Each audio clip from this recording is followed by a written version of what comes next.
Our coverage of Warbirds baseball brought to you by Barnes Equipment, Wilson's local Kubota dealership, family-owned since 1916. Now run by the fourth and fifth generations. Barnes Equipment specializing in tractors, hay equipment, turf, RTVs, and ag attachments. Visit their new facility on Highway 42, 5 miles west of Wilson. Kyle Jones, Trey Ebel, Braylon Antunes for Wilson in the first against the Korean sensation Sung Joon Kim, who makes his second appearance as a crawdad. Struck out 4, allowed 1 hit over his first 2 innings of work last week against Delmarva, and his first pitch fastball misses high and outside. Kim, the number 9 prospect in the Rangers organization, according to MLB Pipeline, the number 8 prospect, to beg your pardon. Fastball in the low 90s that can get up to 95 as Jones serves a fastball into right field. Argudine back a couple of steps, makes the catch with a first out. In addition to that fastball, slider in the low 80s, a splitter in the mid 80s, and a curveball in the mid 70s.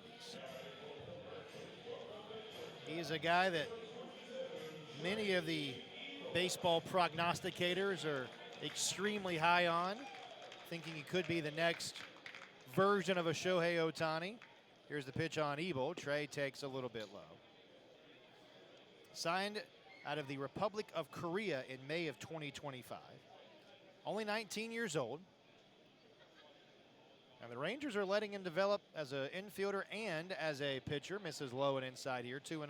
And I wonder what the Rangers' pitch to him was, because not only did the Rangers sort of have to win him over against other MLB teams, but they also had to win him over from Korean League teams too. Signed for $1.2 million back in May of 2025. 2-0 pitch on Trey Ebel is a strike. And the Rangers were able to save some bonus pool money as they were really trying to go after Sasaki, who ended up signing with the Dodgers. But once he signed with the Dodgers, they turned their attention to Kim, and obviously it's worked out great. The 2-1, fastball out of the zone, 3-1 on Ebel. Kim did pitch a little bit in the complex league, a 1.04 ERA, 10 strikeouts in 8 2/3 innings, so a small sample size.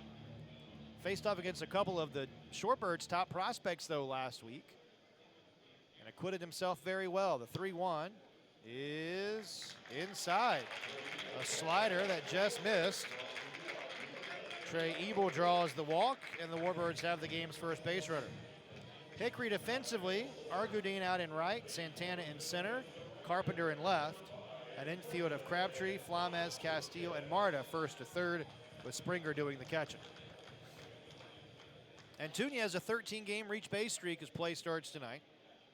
391 average, 7 homers, 27 knocked in. First pitch, Antunes lines 1-on-1, bounce to second, picked up by Flames, steps on second for 1, throws to first, double play, and just like that, the inning is over. A hard hit ground ball off the bat of Warbirds baseball, presented by Ferris and Thomas Law in Wilson. If you're dealing with a personal injury, workers' compensation claim, criminal charges, or another legal matter, their experienced attorneys are ready to help.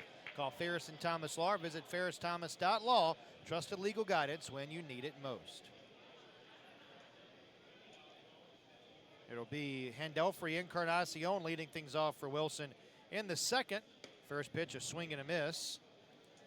Encarnacion has reached base in 11 straight games, 249 average, 12 homers, 71 knocked in.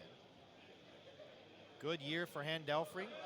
Kim goes back to work. The right-hander's 0-1 is a high strike, a fastball at 92.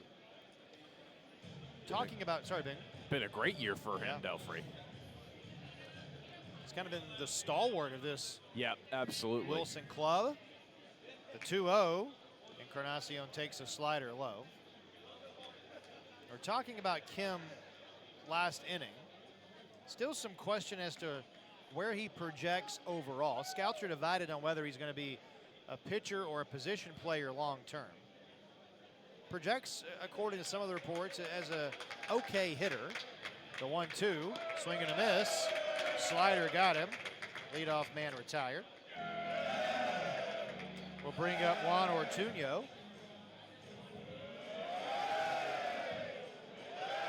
Now,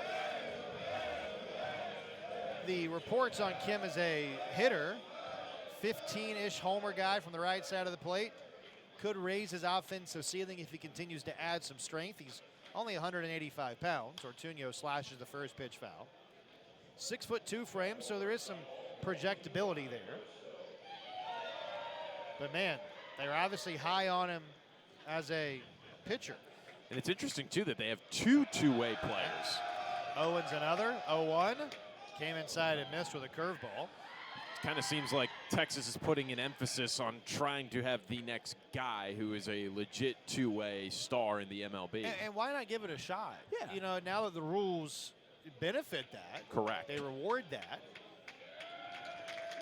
1-1. Kim begins his motion on Ortuño, and it is down and away. A slider missed. Now, I'm not going to sit here tonight and tell you that Kim is the next Shohei Ohtani. He might be. We don't know. 2 balls and a strike. Kim into his motion. And the pitch on Ortuño swung on and fouled to the screen. However, I'm not going to say that he's not. Now, obviously, Ohtani is, as many have described, as a unicorn, a once-in-a-generation talent. Not going to come as natural, perhaps, for Kim or Owens or any of the other potential two-way guys that come up. 2-2, the pitch on the way, and that is down and inside, a fastball missing. However, if you got the resources, why not give it a shot? Yeah, you might as well.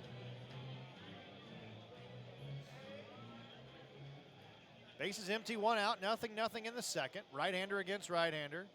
Kim into his motion.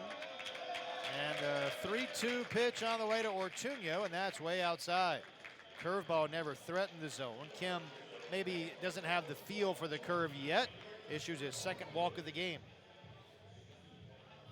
Brings up Karsten Sabathia.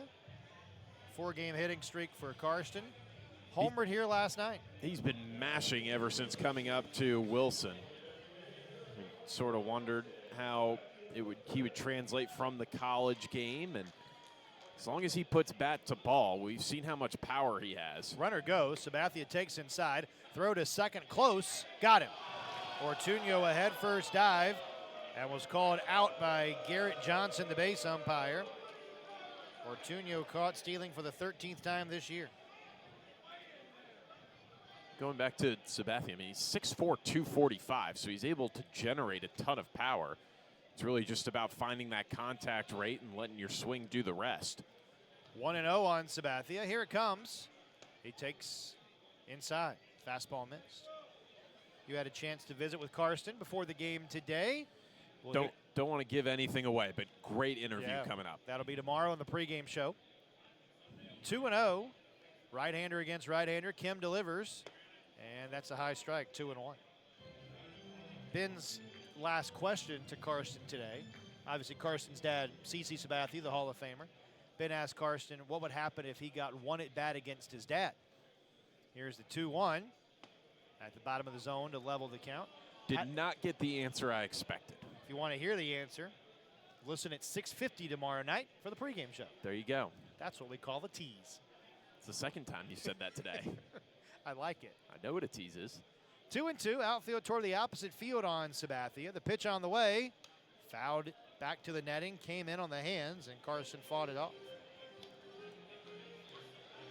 Warbirds still looking for their first hit. They've had a couple of walks, but a double play and a caught stealing have erased any threat early in today's going for Wilson. 2-2. Here's the offering. Sabathia fouls it back again. Boy, just a vicious, violent swing there from Sabathia. Does not get cheated.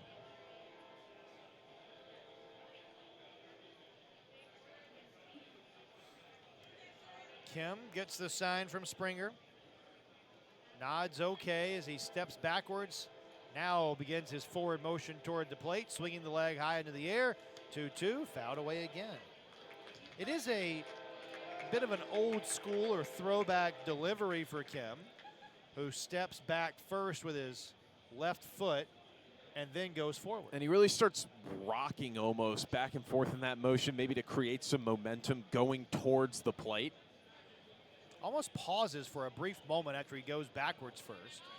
Now the 2-2 again. Sabathia swings and misses. Fastball up in the zone at 93. And a couple of strikeouts in the second inning for Kim.